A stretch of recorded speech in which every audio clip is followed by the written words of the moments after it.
Miss the throw down, and it's off into the outfield. Stolen base for Duran. He's up and into third. His third steal of the year. And on the throwing error, he gets down 90 feet away. Backing up though is Blade. Leaping up. He cannot make the play. And Valdez into second. He hit that one a long, long way. But it looked like the center fielder.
What do you want first? Good news or the bad news? Yeah, because I'm the kind of guy I am. We're going to go with the good news first. How about that? The good news is that the Oakland A's are so bad you don't even have to do anything to really beat them. That's the good news, and you have the A's for two more out in Oakland here this week as the Red Sox continue their season-opening West Coast swing against the Mariners, the A's. And then this weekend, the Los Angeles Angels, who've also taken a major hit, been a bad team for a few years now, and have lost Shohei Ohtani. So, if you're asking me, is the path cleared for the Red Sox to come home and open at Fenway Park with a surprisingly successful West Coast trip to open the season? The path is clear. However, and before I get to the however, the bad news, 617-779-0985 on the Baseball Hour. We have a full program tonight. So for those of you who got squeezed out last night, you want to touch on the weekend series against the Mariners, we can certainly do that. You want to talk about the performance against Oakland last night or the lack of execution by the Oakland A's, we can certainly do that. And also, during this show this evening, we will touch on Larry Lucchino as well, who passed away today at the age of 78 years old and had, without question, a profound impact on the history of the Boston Red Sox during his time here. So Larry's with the organization for what amounts to 13, 14 years, somewhere in that area. Might have been 15. I don't remember what year exactly was his last with the organization, but came over with the new ownership group in large part to run the Red Sox on a day-to-day basis, which he did.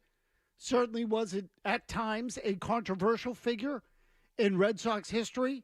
The feud with Theo Epstein, the feud with George Steinbrenner and the Yankees, the feud with Scott Boras and the Players Association. A lot of stories over those years, particularly in the first 5 or 10, that Larry was in the middle of. And I have some personal experiences to share with him as well. But again, we'll start with your calls, and we'll start with the win over the A's last night. Again, 617-779-0985. Now, the bad news. If the good news is that the A's are terrible and you should be able to clean up on them, the bad news is it's not necessarily the best barometer or way for you to assess how good the Red Sox are, how well the Red Sox are playing, how good they have been in these first 5 games, because that thing last night was a joke. That was a joke. I said earlier, half jokingly, my plan was to watch the beginning of the game, see where it was, probably to go to sleep somewhere in the middle innings, pick it up, watch the rest of it this morning. This is my new West Coast method, Jimmy Stewart, for watching the games when they're on the West Coast. I'll stay up, watch the first few. If the game captivates me, I get some adrenaline. I can stay in for the long haul. If not, I get up in the morning. I don't check the score. I watch the rest of it without knowing the outcome. Last night, I was able to turn it off after 3 innings, Pretty certain of the fact that there would be no curveball, so to speak, when I woke up in the morning and checked the final score. In this particular case, there was, again, no curveball in the morning. What was the final score? Was it 6-0 last night, or was it worse? I don't know. Jimmy, do you remember the final score of the game? Or majority back there? I don't even know. I think it was 6. It was 9-0. It was 9-0. Okay, 9-0 was your final last night. I went to bed at 6-0, and I didn't miss a thing. So Oakland committed 5 errors, all in the first 3 innings. They had just 3 hits in the game. The Red Sox completely manhandled them. And so if Oakland is that bad, how am I supposed to sit here and celebrate what the Red Sox are after 5 games? They're 3-2. They could be 4-1 had they held on and won that game against the Mariners on Saturday night. But even so, I went into this series with Oakland, and I said the Red Sox really should win 2 out of 3 at a minimum. Same in L.A. against the Angels or in Anaheim. And that would give them 6-4 coming home from the trip, which I think would be respectable. Pretty good. 600 baseball. Who wouldn't take that? After last night, I've gone to 7-3. Boy, do they stink, Oakland. They might be worse than they were a year ago. Again, complete clown show. 5 errors in the first 3 innings. They finished with 4 hits. Their starter got boxed from the game early on. And meanwhile, Tanner Houck joined the line of Red Sox pitchers early in this season who have gone out there, thrown strikes for the most part, not put men on base for the most part, and didn't allow any runs. The Red Sox right now, and again, it's early, 4 games in, the number 1 ranked pitching staff in the major leagues. So we'll get to your calls. We'll get to Larry Lucchino next segment. Pitching staff in particular a little bit later in the show. But one more time, 617-779-0985. Colin is in North Andover. He kicks us off tonight. What do you got? Hey, Maz. And you are right. We shouldn't be celebrating a Red Sox beating up on these poor teams. However, we should be celebrating our poor spots of the team that weren't supposed to be good, like the pitching, that are pitching spectacular, especially the guy that we got from the Yankees, the reliever. Forget his name right now. Okay, I'm going to let you go because I know where that one's going. Adam in Pawtucket. Adam, go ahead. How's it going, Tony? Hey, so I've always liked watching Nick Pivetta, and for some reason, when I watch him, I get Rick Porcello vibes. I feel like he's great. He could be great for a couple starts and then just completely blows for another 3 or 4 in a row. I just want to get your thoughts on that. Yeah, so Adam, before you hang up, that's been the track record of his career, and I generally agree. He'll give you 5 or 6 good ones and then 5 or 6 bad ones. And at the end of the year, he's made all his turns, and he ends up being a guy with a 4.5 ERA, which again is not which is not terrible if he's your number 4 or number 5 starter. You can tolerate that. The Red Sox are asking him to do a little bit more this year, but I would say he's a different style of pitcher than Porcello is. But definitely. But do you generally believe in the philosophy that the Red Sox are starting to employ here early in the year? As far as like with the throwing a lot of the breaking balls and the off-speed stuff, I mean, it's worked so far, but we're 5 games in. So, I mean, I don't know. It's such a small sample size. I think it could work. But like you said earlier, most MLB players can hit a fastball. So, I mean, it's hard to tell now, but I'd like to see where it turns out. Okay. So, look, this is one of the real fundamental questions here. 5 games in, the Red Sox are number 1 in the major leagues in pitching. Number 1. Best pitching staff in the league. They're 3rd overall in strikeouts. And by the way, the 2 teams in front of them, L.A. and San Diego, L.A. Dodgers, have played more games than everybody because they opened in Korea. So the fact is that of the big league teams that have played in the continental U.S., Red Sox pitchers lead the majors in strikeouts. They've also done that while walking the fewest batters in the major leagues. They are first in ERA, first in opponent batting average. They're basically first across the board in everything. So no small accomplishment. And Andrew Bailey, the pitching coach, has implemented a new kind of philosophy and strategy. And I say new, different than what they've been trying to do in recent years, although I'm really not sure how much different. But in any case, it's not like the Red Sox have never tried this before. But this comment from Bailey was in multiple places this morning. He says, I think if you look at the history of baseball, fastballs for the longest time get hit the hardest. They have the most damage attached to them year in and year out. It doesn't matter who you are. Obviously, there are some unicorn fastballs out there, but we just want our guys to stick to their strengths and know that every pitch we make, you're making a bet on trying to limit damage and induce swing and miss or weak contact. Generally, your softer options have that more attached to them. Now, I would say statistically, this is absolutely right. This completely, by the way, flies in the face of what every kid or pitcher is taught from a young age historically in the game. Establish your fastball. Put the hitter on the defensive, then start throwing the breaking stuff. The Red Sox have done the opposite. Last night, in his 83 pitches, Tanner Houck threw 30 fastballs, and they were all two-seamers, which is more like a sinker, has more movement. Most of you know this, and I don't mean to hit you over the head with it or talk down to you. The four-seamer is a straighter, higher velocity pitch that's usually up in the strike zone. The two-seamer, you drop a couple of miles an hour, and it has more movement. From a right-hander, will typically break in on a right-handed batter. So you get the idea. In the case of Tanner Houck, the numbers basically come in at, let's call it, he could throw his four-seamer from 94 to 96 miles an hour. But if he drops a couple of miles an hour and throws 92 to 94, well, then his ball has better movement on it and it's harder to hit. Okay? And that is, but they're both fastballs. All of the fastballs he threw were two-seamers, and he threw only 30 of them, which is about 1/3. Okay? It's under 40%. For the season, Red Sox pitchers are throwing fastballs of any kind on 1/3 of their pitches. It's an astonishingly low percentage, and they are dominating. So, do you want them to stay this way? And there was the question after the Seattle series of whether this was going to be a philosophy that the team employed or whether it was specific to the Mariners. Alex Cora led us to believe, we played the cut for you last night, he led us to believe that the strategy was more the result of the Mariners because Seattle was one of the best fastball hitting teams in the big leagues last year. Last night, though, the Red Sox did the same thing against the A's, who suck. So, again, bad team to measure it against. But you get the idea. I think this is a philosophy. Can it work all year long, and will the arms hold up? That's a lot of torquage, to use Mona Lisa Vito's term. A lot of torquage.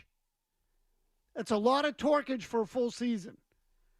So, we'll get to more on the pitching staff. And also, Larry Lucchino passed away at 78. We'll touch on him next.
Steinbrenner, what have you. He and Steinbrenner had a feud that went on.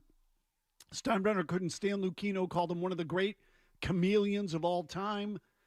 I think Larry took joy in tweaking Steinbrenner as well. And we talked a little bit about this on Felger and Maz today, but I feel compelled to do it on this program for obvious reasons, but also because Larry was a major figure in Red Sox history. And Felger talked about this earlier today, and I think it's a worthy, or it's a good way to put it, that Larry was real, and that meant you got the whole package. You got the bad of Larry and the good of Larry and everything in between. And for those of you just joining who haven't heard, he passed away today at the age of 78. He's been ill for a while. I had heard it was either last summer or the year before. I went out to a game at Worcester, asked if Larry was around. I was told that he wasn't. I learned later on that he hadn't been feeling great, and so he hadn't spent as much time at the ballpark. And then at Tim Wakefield's memorial service at the end of last year, I did see him there, and he appeared, for lack of a better description to me, to be unlike himself and like he had aged quite a bit in the time since I had last seen him. And that was clearly related to his health. Now, I've said this before, and I don't know how many of you care about these sorts of things, but early on, it wasn't exactly strawberries and whipped cream with me and Larry, Jimmy. So, we clashed a little bit, and I said this today, and I'll say it candidly because A, it's true, and B, looking back, to me, I'm not sure they knew this, but I knew it. Larry had worked in Baltimore when Shaughnessy covered the Orioles. So when I heard that Lucchino was coming to run the Red Sox, I thought, well, this is great. The Globe owner, the owners are leaving. The inside track of information from the Red Sox to the Globe that existed in the days when John Harrington was owning the team and Will McDonough was working at the Globe. And Will McDonough got all the scoops on the Red Sox, all the big ones. Used to drive me bananas. So Larry was coming in, I'm like, here we go again. So it pissed me off. So I sort of, went in with a bias there, and we clashed from the beginning. Now, over the years, to his credit more than mine, it got a lot better. And I really do have tremendous respect for the way he operated. I think the Red Sox miss him dearly. I think his edge and his intensity was critical to how they ran the organization.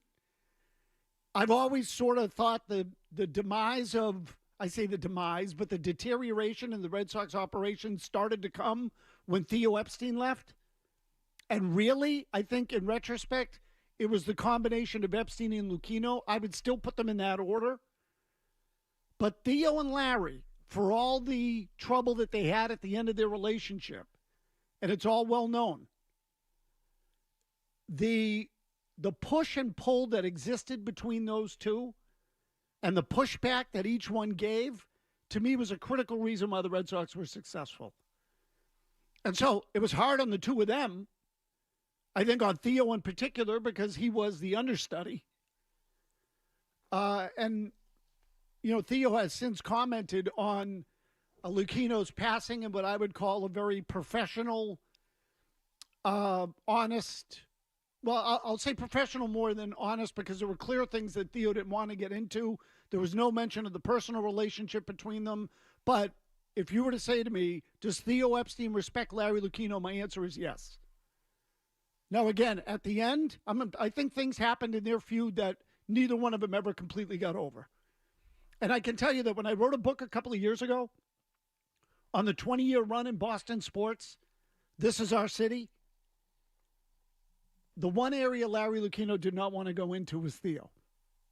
Okay, so they told me that ahead of time, and they said, we're not going to go there. I think that they had come to some sort of agreement or understanding that neither side was going to dwell on it anymore, and that was it. But it's always there, and it always will be. And that doesn't mean, by the way, that you can't give them both credit, because I think you can. I think one thing, too, just a thought on Larry, is that Larry always wanted to win. everywhere he went throughout his major league career, winning was important. Winning championships was important, not just winning the business ledger. And that's why I think he pushed people to be better and to be great. He was relentless, Jimmy. He was relentless. And look, Theo wanted to win too, but Theo sort of looked at it with a more realistic, pragmatic approach of, well, look, you can't win the World Series every year. It's just not doable. So. But you can win 90 games every year. Well, right, and they did when he was here for the most part.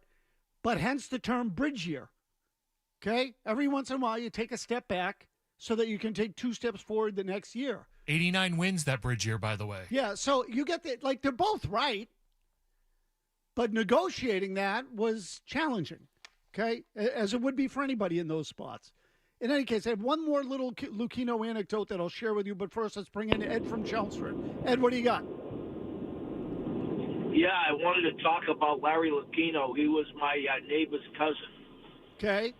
And what does that mean?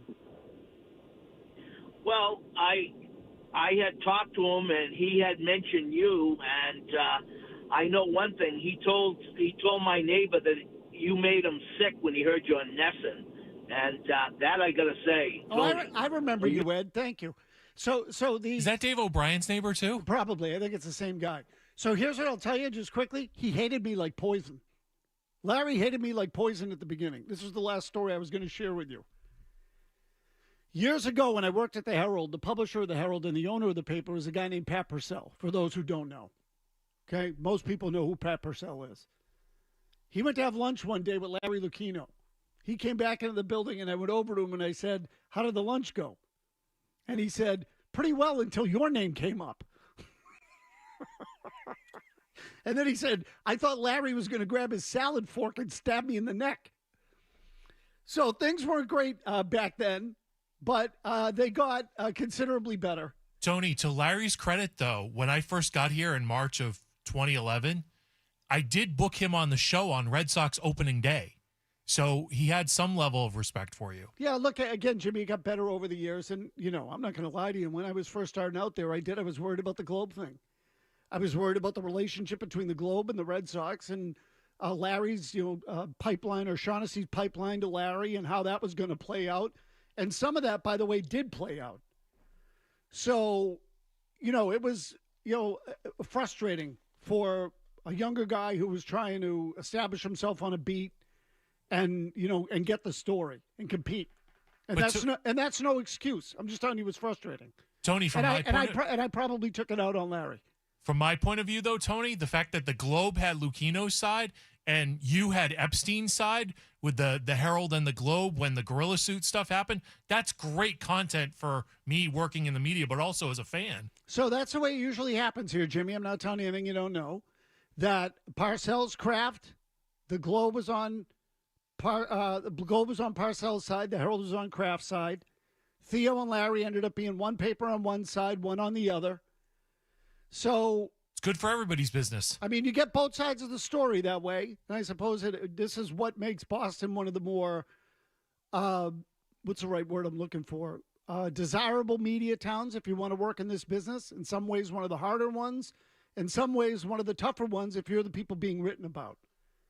But you end up getting a lot of elements that, you end up seeing both sides of the story. And I think if you look at all the feuds that have taken place here over the years, whether it was Lucchino and Epstein, Parcells and Kraft, Belichick and Brady, more often than not, it was one paper on one side and one on the other. Anyway, 6:30, Kevin Maggiorio will get you caught up.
strikes in 83 pitches last night. 63 strikes in 83 pitches.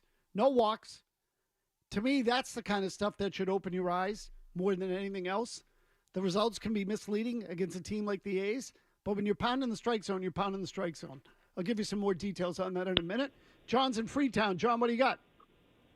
Yeah, Tony, I'm right with you. I love the fact that I'm seeing him pound the strike zone. My question is, you were saying earlier about the arms holding up.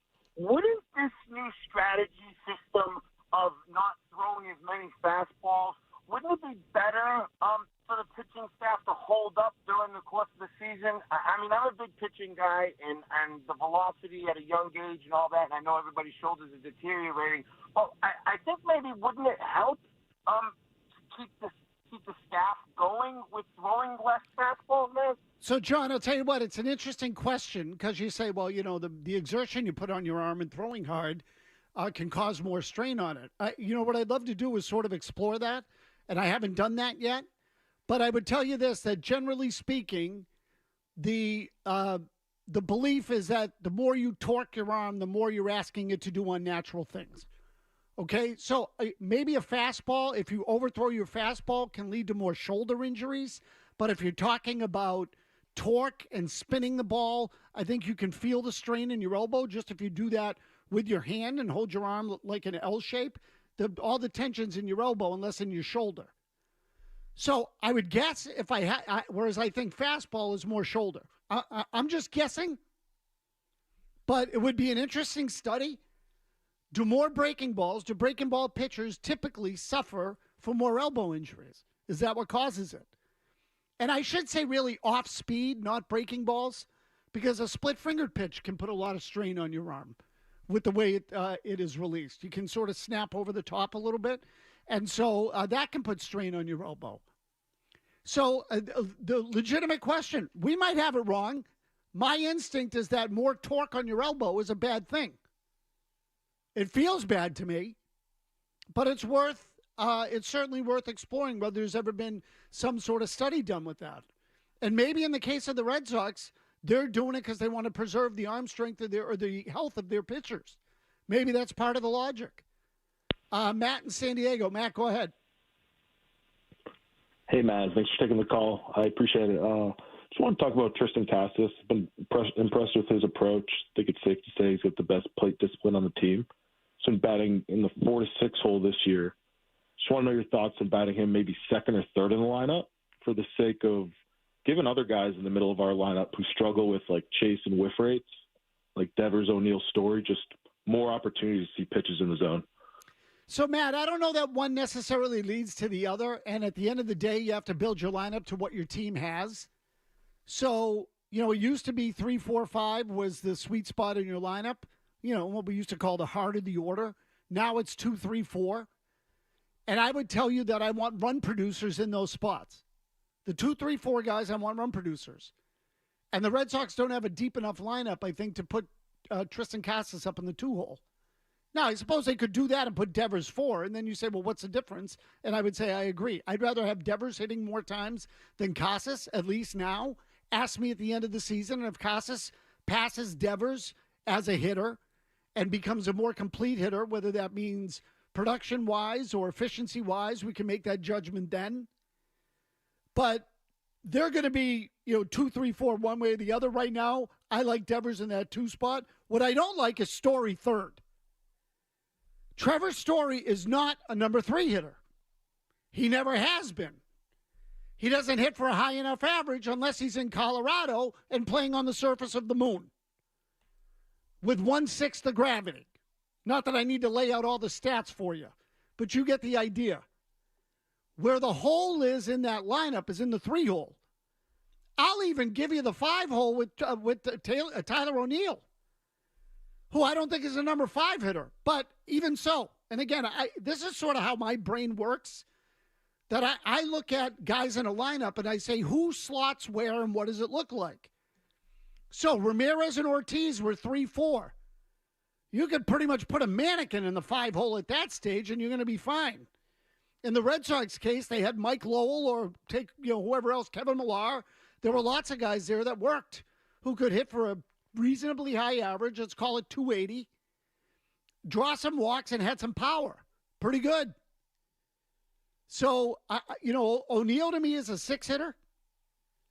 A Story to me is either top 2 or 7. I think he's somewhere down there. There's some power. The defense is good. He runs the bases well. But he doesn't hit for average. And he chases. So we've already seen some occasions here early in the year where Story comes up in a key spot. What I'm going to try to do now is find his numbers and runners in scoring position. Because it feels to me like when you get Story with men in scoring position, he feels like an easy out. He's had stretches where he gets red hot. And, he had that stretch was 2 years ago where over the span of about 2 weeks, he had like 7 home runs. And I remember it began with a game in Atlanta. He went crazy.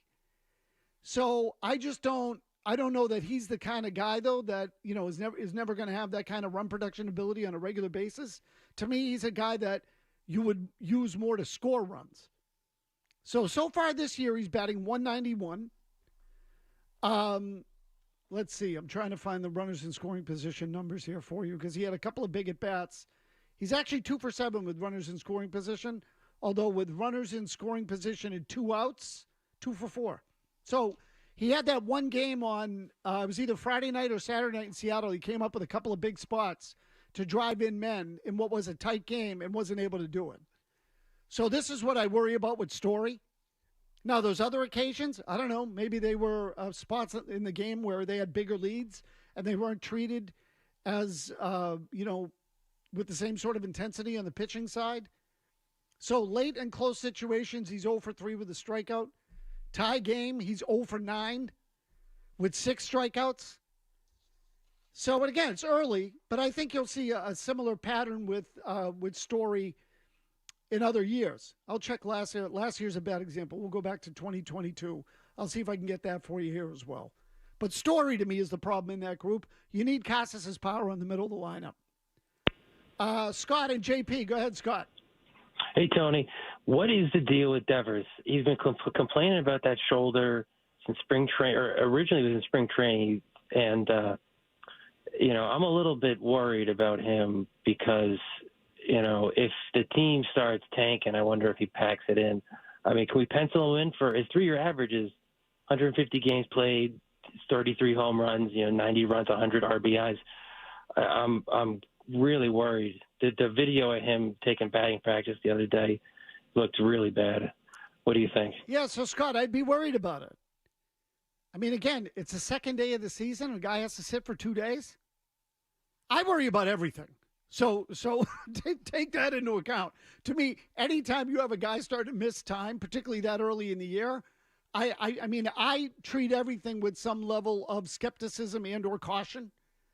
But usually, if you say, well, we came out of spring training, he played some games at the end, he's having some soreness that we don't think is a big deal, and we can address it, so we're going to go from there. Usually a guy gets a day, or they give him a day before an off day, so he gets 2 in a row. In this case, he missed 2 games in the middle of the first series of the year. That, to me, raises a flag. Now, let's see how the next 24 hours go. Jimmy Stewart, do we have a lineup yet for tonight's game? Is that out yet? It may not be. It is. Give me a second to check Milliken's Twitter, and I'll get it for you. Okay. And the reason I ask is because I want to know if Devers is in there. I presume he is. But if I had to guess, Cora will sit him tomorrow, and he'll get Thursday off because it's an off day, and then he'll play Friday against the Angels. That would be my guess. Duran, O'Neill, Devers, Story, Pablo Reyes, who can't play every day, Tristan Casas in the 6 hole, Rafael in center, Dahlback at first, and Connor Wong in the 9 hole catching. Okay, are the A's throwing a lefty tonight? Yes, they are. Okay, so I couldn't possibly name any members of the Oakland A's roster, really, with the exception of Rooker in right field, or the outfielder. The rest of them, I don't know from a hole in the wall. They threw the ball all over the place last night. They looked like a freaking Little League team. So all I can tell you is whether the pitcher's left or right-handed, but that felt like a left-hander given the way Cora set up that batting order.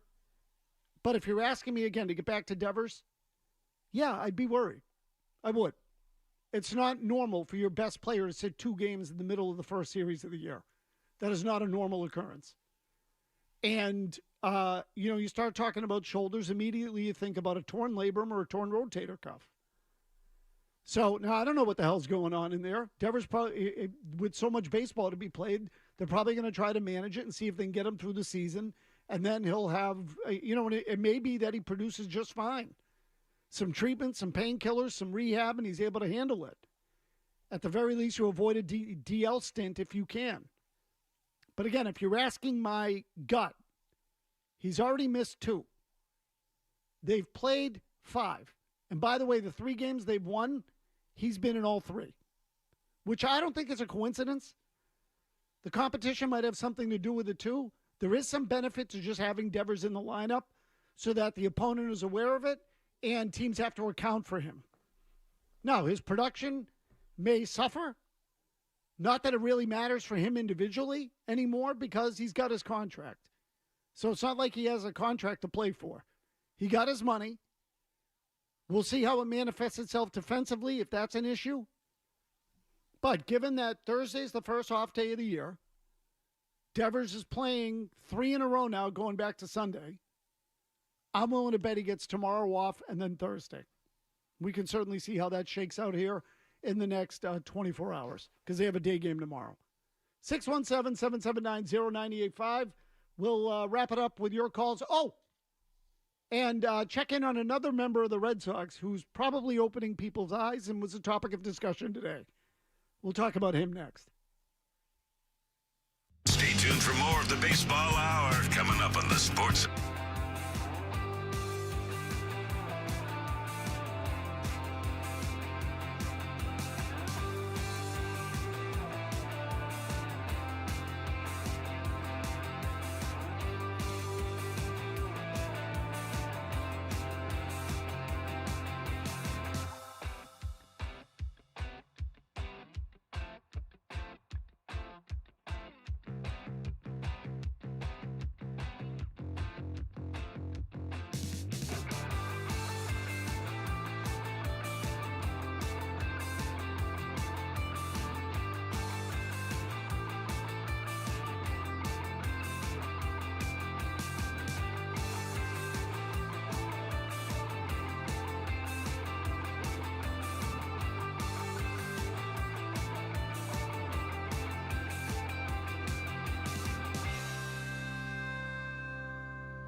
But say Jaron Duran's off to a great start. He's really not.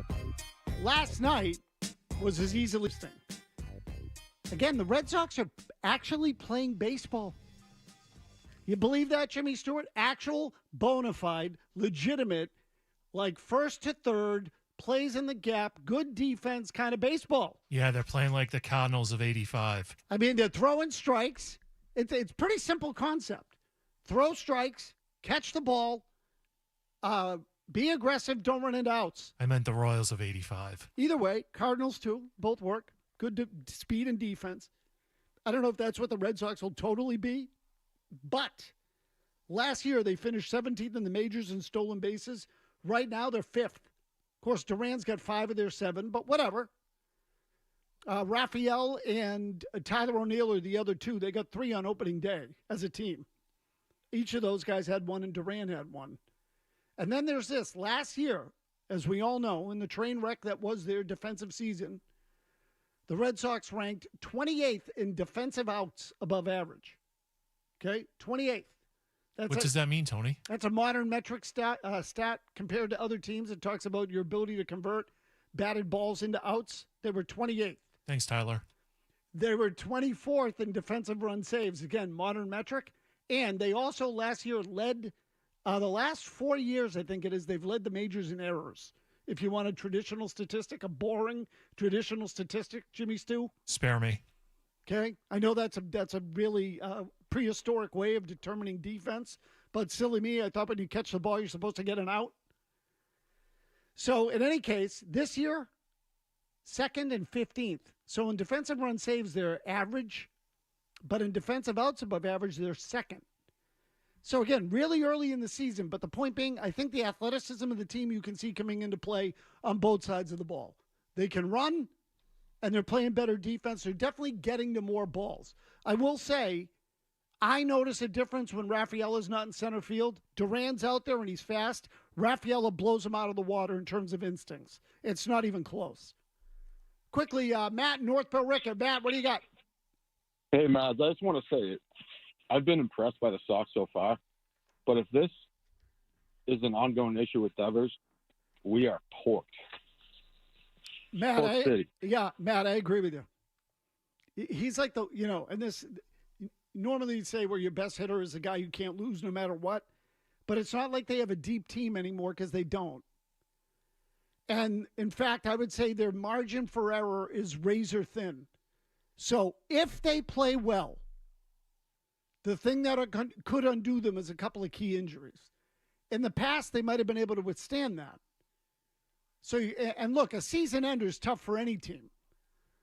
Okay, but if you have a team in contention and they lose their best hitter and they're a mid-market team, then they're really in trouble. The easiest one to point to is, Jimmy, I'm drawing a blank. The shortstop at Tampa Bay, the switch hitter, the kid who's a stud. Franco, thank you. Wander Franco. Yes, absolutely. I was just drawing a blank. Wander Franco, when they lost him for, non-injury reasons, to completely change their lineup. Tampa's done. They can't afford to lose a guy like that. You're kind of in the same boat now. It's not perfect apples to apples, but Devers is that kind of player in the lineup.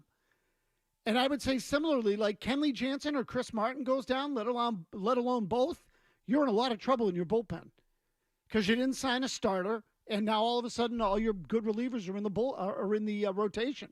So you could have had Whitlock out there, you could have had Houck out there. Take your pick. So the depth is where it's going to hurt. Anyway, Joe Murray coming up next. He's got you for a half hour before Bruins